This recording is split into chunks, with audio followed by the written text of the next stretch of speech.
In 1453, when Constantinople fell to the Ottoman Turks, the defenders called themselves Romans.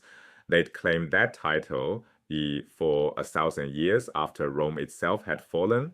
The Pope in Rome led an institution that Romans had persecuted for 250 years. The Islamic Caliphate governed more former Roman territory than either. So who were the real heirs of Rome? Three civilizations claimed that legacy. Each had a paradoxical relationship with the empire they claimed to continue. This isn't a story of collapse into darkness. It's a story of transformation, how the most successful empire in Western history became something entirely different, inherited by powers Rome never anticipated.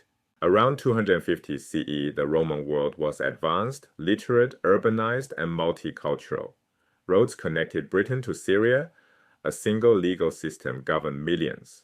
Cities thrived across the Mediterranean. By 1000 CE, Western Europe looked radically different. Fragmented into small kingdoms, less urbanized, less literate, more localized. But this transformation wasn't uniform. The Byzantine East remained sophisticated. The Islamic world became the Mediterranean's dominant power. The Catholic Church preserved Roman traditions in the West. Four interconnected developments shaped this 750-year transformation. So, first, the fall of Rome in the West. The traditional date is 476 CE, when the last Western emperor was deposed, but this was a process, not an event. The empire had been fragmenting for 2 centuries. Many Romans didn't notice anything dramatic had happened. Second, survival in the East. The Eastern Roman Empire, what we call Byzantine, continued for another 1,000 years. Same empire, different language, different culture. The term Byzantine is modern. They called themselves Romans until the end. Third, barbarian kingdoms established on Roman ruins. Barbarian, a Roman term meaning non-Greek or non-Latin speaker, not necessarily uncivilized. Goths, Franks, and Vandals created new political orders, often adopting Roman administrative practices. Fourth, Christianity's triumph, from persecuted minority to state religion to the institution that outlasts the state itself. In 313, Constantine legalized Christianity. By 380, it was Rome's official religion. By 500, the church was the most stable institution in Western Europe. These 4 threads interweave constantly. Now the paradoxes emerge. 3 civilizations claimed Rome's legacy, each with an ironic relationship to the original empire. The Catholic Church preserved Roman law, Latin language, and administrative structures. Monasteries copied Roman texts. Popes adopted Roman titles. Church organization mirrored Roman provincial government. Yet Christianity was illegal for its first 250 years. Christians faced persecution, execution, property seizure. The religion Rome tried to destroy became the guardian of Roman civilization. The persecuted became the preservers. When Western political structures collapsed, the church remained the last Roman institution standing. The Byzantine Empire presents a different paradox. Byzantines called themselves Romans, Romaioi in Greek, until Constantinople fell in 1453.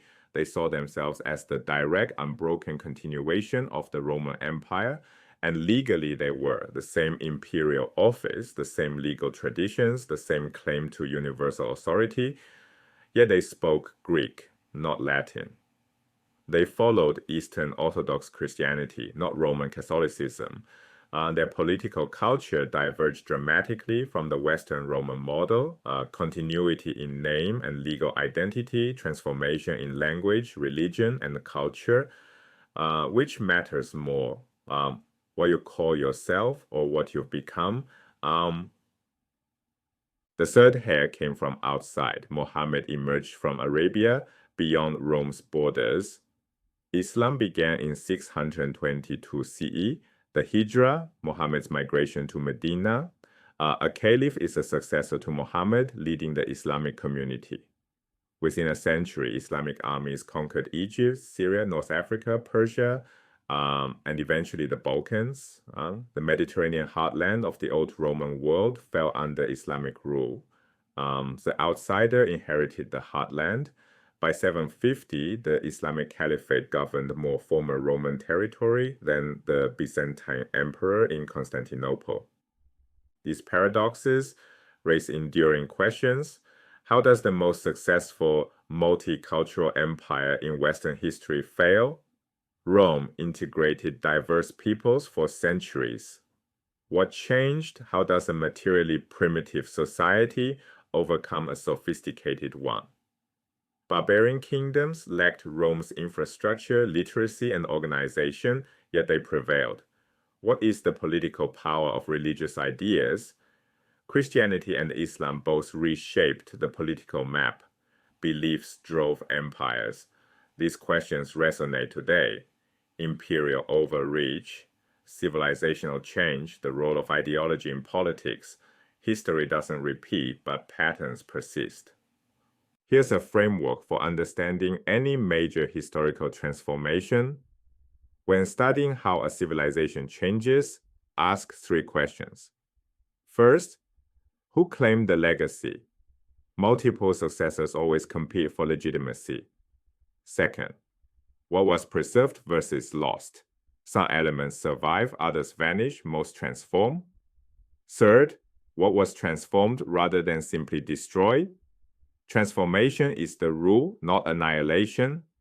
For Rome, the Church claimed traditions, Byzantium claimed political identity, Islam inherited geography, Latin survived in the West, Greek in the East. Everything transformed, nothing simply ended. The next time you hear about an empire falling, ask, falling into whose hands? Rome didn't vanish.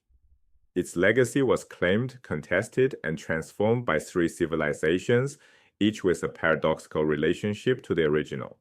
The persecuted became preservers, the continuation became unrecognizable, the outsider inherited the heartland, transformation, not collapse, inheritance, not ending,